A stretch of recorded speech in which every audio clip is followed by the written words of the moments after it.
সুপ্রিয় শিক্ষার্থী, 2022 সালে এসেছিল যে z1 equal 3x minus 4y, z2 equal 9x square minus 24xy plus 16y square সমীকরণগুলোর মধ্যে নির্ভরশীলতার সম্পর্ক যাচাই করো।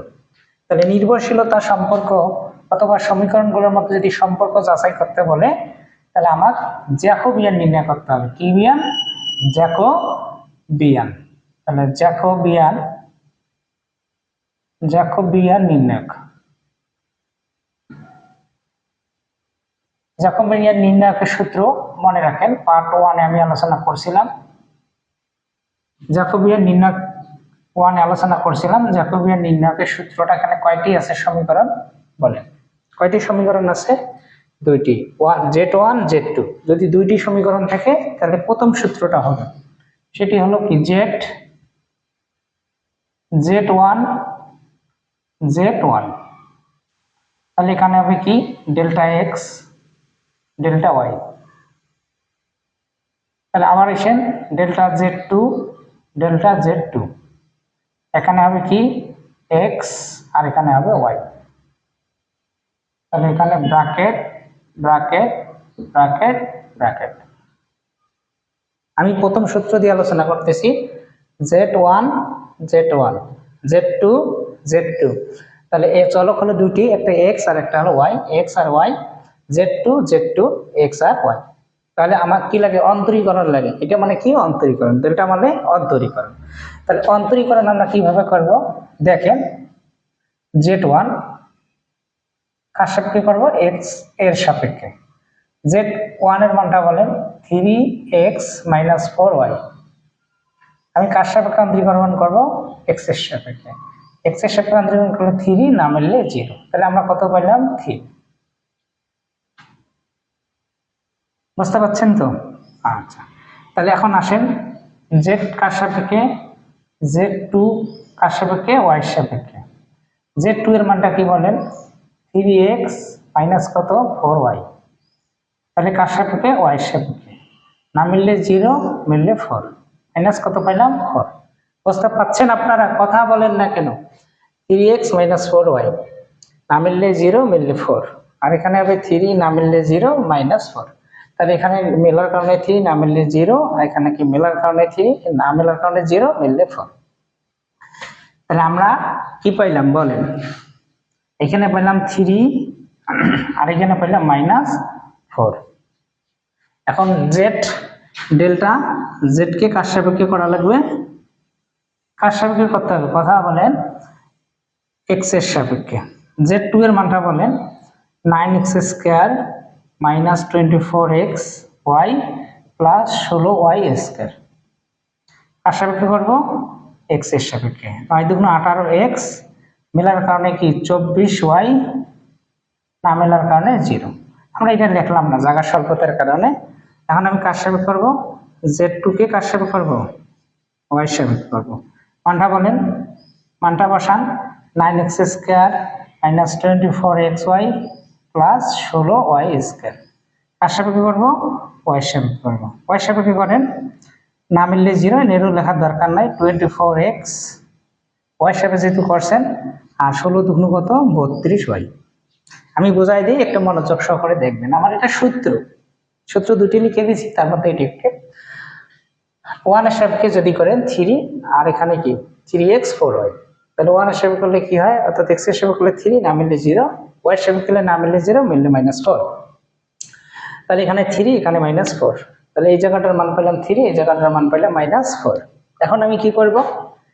x2 কে x এর সাপেক্ষে করব, z2 কে x এর সাপেক্ষে। 9 দুগুণ কত? 18x, আর এখানে x মিলে গেলে 24y, না মিললে 0 লিখে দেই। আর এখানে কার সাপেক্ষে করেছি বলেন? y সাপেক্ষে। না মিললে 0 লিখে নেই। এখানে x যদি y মিলে 24x, আর এখানে 16 দুগুণ 32। পাওয়ার নামছে, পাওয়ার থেকে আর কমছে। তাহলে এটুকের মান কত? 18x, তার মানে 18x মাইনাস 24y। আর এখানে আমরা পেলাম কত? Minus 24x plus 32y। আর নির্ণয় করেন প্রধান কর্ণের গুণ মাইনাস দ্বিতীয় কর্ণের গুণ।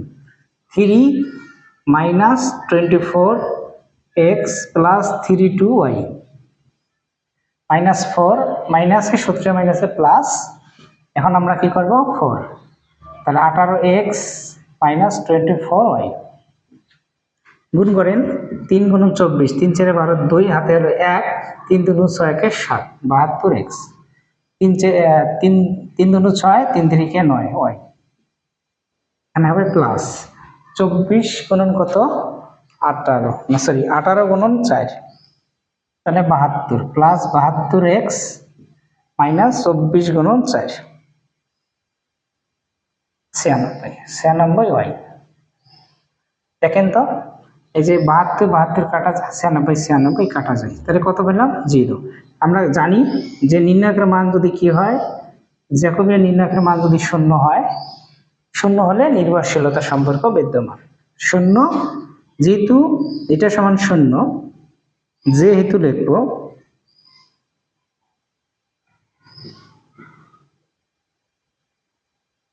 হ্যাঁ সেহেতু সমীকরণগুলোর মধ্যে নির্ভরশীলতা সম্পর্ক বিদ্যমান। সেহেতু সমীকরণগুলোর মধ্যে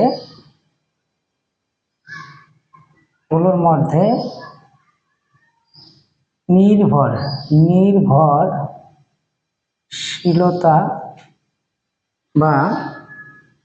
বা অধীন সম্পর্ক বিদ্যমান।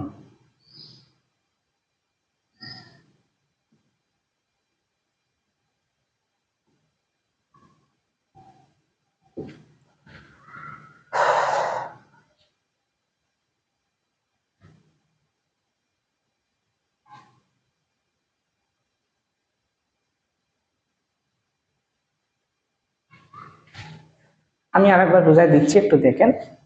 এটা আমার সূত্র, সমীকরণ দুটি হলে এটি সূত্র, তিনটি হলে দ্বিতীয় সূত্র। y z1 x z1 y z2 x z2 y এটা আমার সূত্র।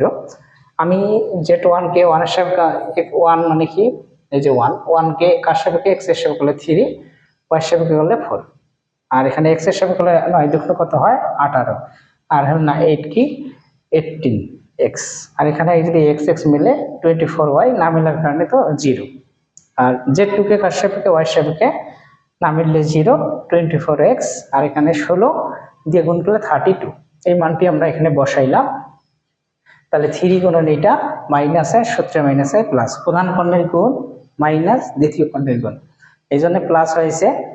তাহলে এখানে হবে 4 দিয়ে এটাকে গুণ করেছি, আবার এটাকে গুণ করেছি, 3 দিয়ে এটা গুণ করেছি, আবার এটা গুণ করেছি। তাহলে 0 হলে নির্ভরশীল আর 0 না হলে অনির্ভরশীল। তাহলে পার্ট 2 তোমাদের এটাই। তাহলে দেখা হচ্ছে তোমাদের সাথে কত পার্ট 3-তে। এ পর্যন্ত আপনারা ভালো থাকবেন, সুস্থ থাকবেন।